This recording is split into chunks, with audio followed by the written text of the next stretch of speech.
warahmatullahi wabarakatuh.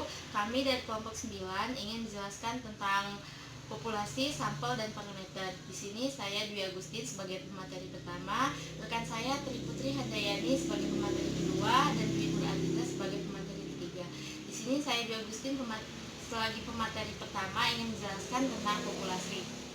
Ketahui populasi itu adalah sekumpulan benda atau orang yang ingin diteliti. Nah, populasi itu berdasarkan jumlah anggotanya itu terbagi menjadi dua. Yang pertama itu adalah populasi terbatas, yang kedua itu adalah populasi tidak terbatas. Nah, populasi terbatas ini adalah populasi yang dinyatakan secara kuantitatif sehingga bisa dihitung jumlahnya. Yang kedua itu adalah populasi tidak terbatas. Populasi tidak terbatas ini adalah populasi yang tidak bisa dihitung dalam bentuk jumlah. Yang berdasarkan sifatnya itu terbagi menjadi dua, yaitu homogen dan heterogen. Yang homogen itu adalah populasi yang sumber datanya itu memiliki sifat yang sama. Kalau yang heterogen itu adalah populasi yang memiliki sifat yang berbeda atau bervariasi. Populasi itu yang pertama, ada beberapa mahasiswa UIN akan melakukan penelitian mengenai kenakalan remaja di daerah Sukarame. Nah, populasi yang tepat itu adalah yang D, karena di poin A ini adalah seluruh pelajar. Nah, seluruh pelajar itu kan termasuk SD, SMP, dan SMA. Nah, anak SD itu masih dianggap anak-anak. Kalau di poin D itu adalah seluruh siswa SMP. Nah, siswa SMP itu belum tentu dia remaja. Kalau yang C itu adalah seluruh siswa nakal. Nah, di sini kan kita akan membahas tingkat kenakalan remaja. Nah, siswa nakal di sini kita tidak tahu itu siapa. Jadi yang tepat itu adalah D, seluruh remaja di daerah Sukarame. Yang kedua itu adalah sebuah lembaga survei ingin melakukan survei mengenai anak jalanan di kota Bandar Lampung. Nah, populasi yang tepat itu adalah yang C, karena kalau di poin A itu adalah seluruh anak yatim piatu. Nah, anak yatim piatu itu belum tentu dia tinggal di jalanan. Kalau yang B itu adalah seluruh anak putus sekolah. Nah, anak putus sekolah juga tidak tentu kalau dia tinggal di jalanan, bisa jadi dia di rumah membantu keluarganya. Kalau yang C itu adalah seluruh anak tunawisma. Nah, anak tunawisma ini maksudnya di tunawisma itu orang yang tidak mempunyai tempat tinggal atau rumah. Kalau yang D itu adalah seluruh anak panti asuhan. Nah, anak panti asuhan ini mempunyai tempat tinggal, yaitu panti asuhan.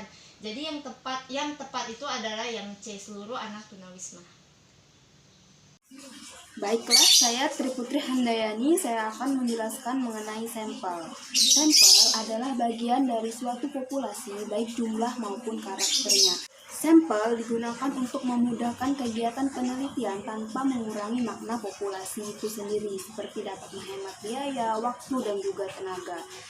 Terlebih, dengan jumlah populasi yang amat besar, kecil kemungkinan peneliti untuk melakukan penelitian seluruh anggota populasi. Maka dari itu, peneliti hanya mengambil sampel dalam penelitiannya.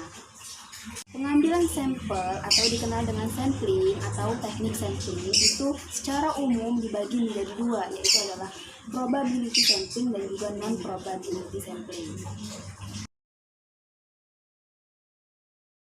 Probability sampling adalah pengambilan sampel dengan memberikan peluang yang sama kepada seluruh anggota populasi untuk dijadikan sampel. Sedangkan non-probability sampling adalah pengambilan sampel dengan tidak memberikan peluang yang sama kepada seluruh anggota populasi untuk dijadikan sampel. Nah, selanjutnya adalah ada rumus pengambilan sampel. Lebih jelasnya simak penjelasan berikut. Ada rumus pengambilan sampel penelitian. Rumusnya adalah N sama dengan N per 1 plus NE kuadrat dengan keterangan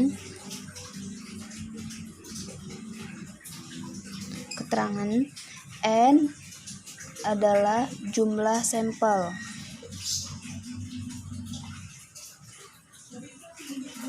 Sedangkan N besar itu adalah jumlah populasi.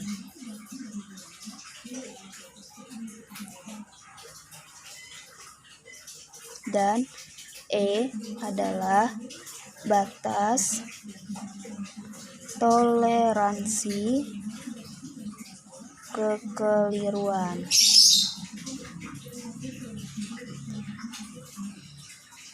Berikut ada contoh soal dalam pengambilan sampel. Soalnya adalah suatu perguruan tertinggi memiliki 1.000 mahasiswa dan akan dilakukan penelitian survei dengan mengambil sampel. Berapa sampel yang diperlukan jika batas toleransi kekeliruan adalah 5%? Langsung saja kita ke pembahasan. Yang pertama diketahui. Nah, yang diketahui adalah N besar itu adalah jumlah populasi 1.000, lalu dan E-nya itu adalah 5%, atau kita ganti dengan bilangan desimal 0,05. Nah, yang ditanya adalah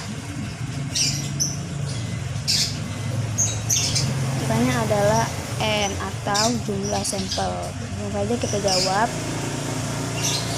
Rumusnya N sama dengan N per 1 plus N E kuadrat.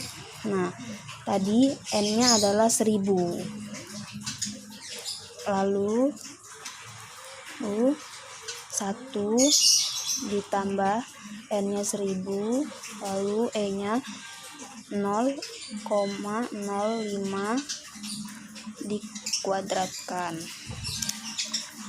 Ini 1.000, 1 plus 1.000 dikali 0,05. Kita ini 1.000, ini 0,05 kita kuadratkan dulu menjadi 0,0025. Lalu 1.000 per 1 plus 1.000 dikali 0,0025 itu adalah 2,5. Lalu 1.000 per 1 ditambah 2,5 adalah 3,5.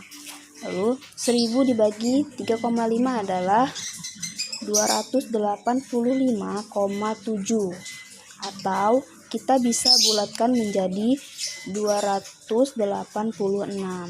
Jadi